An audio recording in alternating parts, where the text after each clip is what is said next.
Дорогие якутяне, поздравляю вас с наступающим 2026 годом. Пусть в новом году у нас наступит мир, вообще все будет чугей, он на олусы чугей.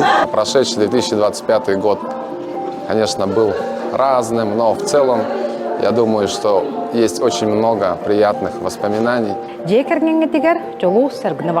Успехов, процветания, счастья. Мы все ждем, какой год объявит наш глава, Алексей Сергеевич Николаев. В любом случае мы в этот год глядим все с надеждой. Ну и, конечно, ждем победы. Самым волшебным праздником, с наступающим Новым годом. Но мы все-таки верим, что будет тепло, что будет мир, что все будет у нас хорошо. Новый год – это всегда ожидание счастья и благополучия. В этом году хотел бы вам пожелать одного – терпения и любви.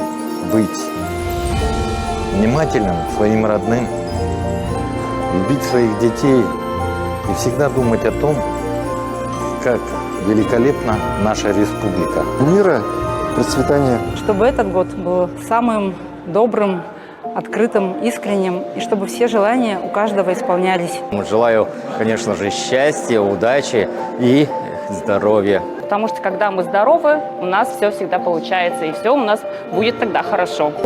Пусть ваша работа вас радует, а родные и близкие наполняют вашу жизнь смыслом. С Новым годом!